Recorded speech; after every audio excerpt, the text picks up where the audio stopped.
Hello, my name is Luke and welcome to this PyTorch tutorial series. In this video, we're taking a look at vision transformers. If you're new to the channel, all the code you see here is available in my GitHub repo, link in the description, and this video is a part of a larger PyTorch tutorial series. So in the last few videos, we've been having a look at the transformer architecture, specifically in the domain of language, using it to classify text and even generate text. In this video, we're going to see how we can use the same transformer architecture in the image domain.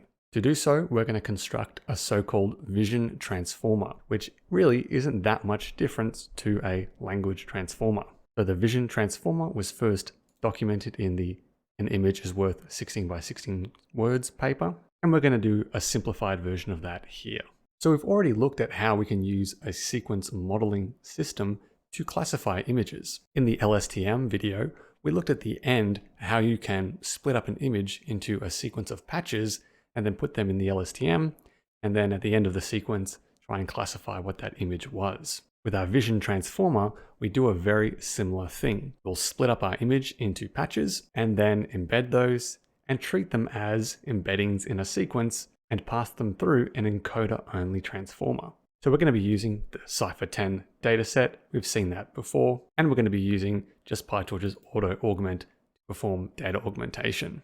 We'll use the same function we saw in the LSTM video to split our image up into patches, and that'll look something like this. So in this example, we have a 4x4 patch, and for a 32x32 image, that'll give us 64 patches. So we're going to split up our image into 64 patches and encode those with an encoder-only transformer. So why might we want to use a transformer instead of something like a CNN? Well, if you remember back to the adding self-attention to a CNN video, we talked about how we can use self-attention in order to mix spatial regions of an image earlier on in our CNN. So let's imagine we have an image, a very simple image, 4x4 pixels here. We know with our convolutions, they operate locally in our image, and for very large images, it'll take many convolution operations in order for all of the spatial region of the image to be mixed. And we talked about how we have this receptive field of a particular feature in our network. Basically, how much of an image is this one feature influenced by?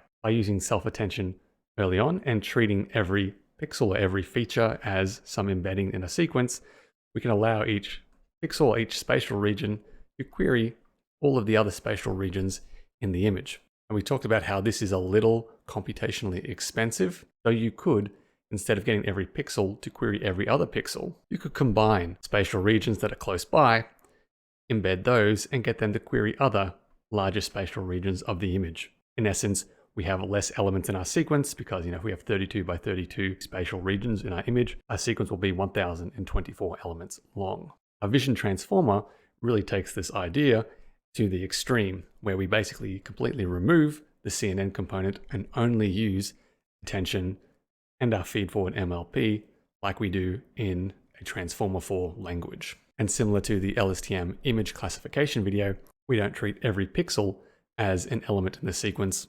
We instead embed a larger region and then treat that as an element in our sequence. This means we can encode larger images by choosing a sufficiently large enough patch size. You don't want to make it too big because then it just becomes an MLP, but you don't want it to be too small because then it becomes computationally inefficient. So let's have a look at the actual network implementation. The actual training loop here is taken from the CNN training video, so way back when. We're only really modifying the network architecture here.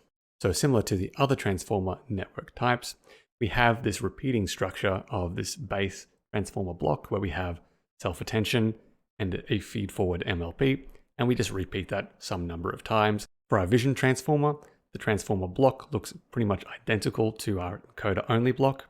We're not using causal masking here. We're not trying to predict the next token in a sequence.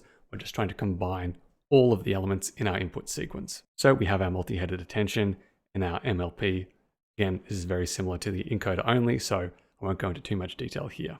The main difference is how we embed the sequence of patches in our image. Because we're dealing with images here and not sentence tokens, we don't need to use an embedding. We can take the pixels themselves and then transform those and treat those as our embedding.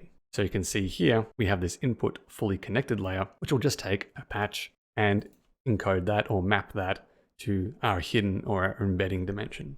So the number of values in a n by n patch is going to be the channels in, so we'll encode the entire channel, and by patches by patches. And once we've embedded our image patch in this way, we then treat that embedding the same as a text embedding. We have our stack of transformer blocks, and then finally a fully connected out. The same with our text classification. We'll include an additional classification embedding at the start of the sequence, which will then pull and put that through the final FC out. For the positional embedding, we're going to do something a little bit different. For the language transformers, we had a variable length sequence, and so we used a positional embedding method that had no learnable parameters. Because we're going to assume all of our input images are the same size, then we know that the sequence length of every image is going to be the same size. So for our 32 by 32 image, the 4 by 4 patch, we're always going to have 64 elements in our sequence.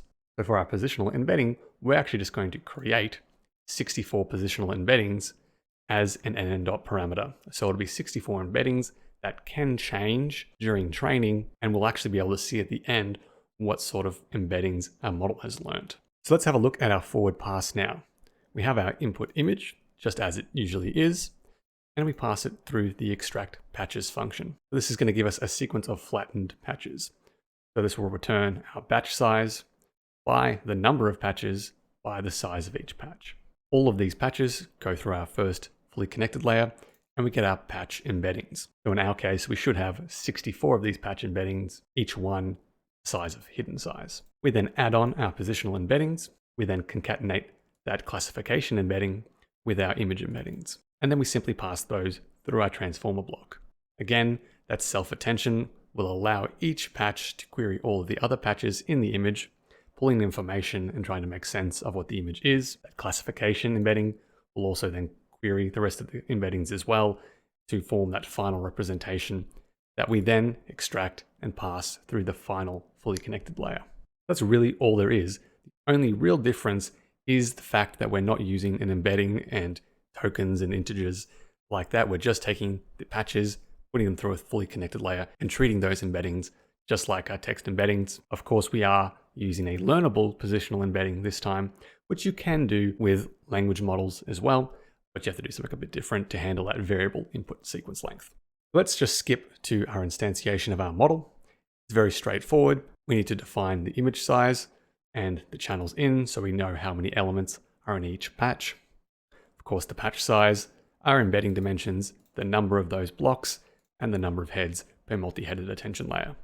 You can see our model is only 1 million parameters, and we're going to use the Atom Optimizer and also a learning rate scheduler to decay the learning rate over time. As I said, the training code from this I've just pulled from my CNN basics training video. I'm just going to skip that for now, and the overall training process is the same. Now, this does take a little longer to train compared to an equivalent CNN, and again, that's because our attention is a little bit computationally expensive to perform. So I've already trained this model. It took about 45 minutes for the 50 epochs I've got this training for, and you can see our training loss goes down and our accuracy goes up as expected. If we look at the evaluation, we can see we get about 71.8% accuracy. That's not too bad. Again, just like a CNN, we will need to do data augmentation. If you don't do that data augmentation, it will overfit more. In terms of performance, it probably performs pretty similar to an equivalent CNN. It does take a little bit longer actually to train, so you might think, why are we going to use this over a CNN? The performance is the same. I thought we were supposed to do this spatial sort of querying, supposed to improve performance. Well, if you make your CNN deep enough and have residual connections, that sort of overcomes some of the issues that we've talked about. And the real important idea behind vision transformers is the fact that we've now moved this vision task towards the domain of language modeling. So now we're using basically the same network architecture for vision and text.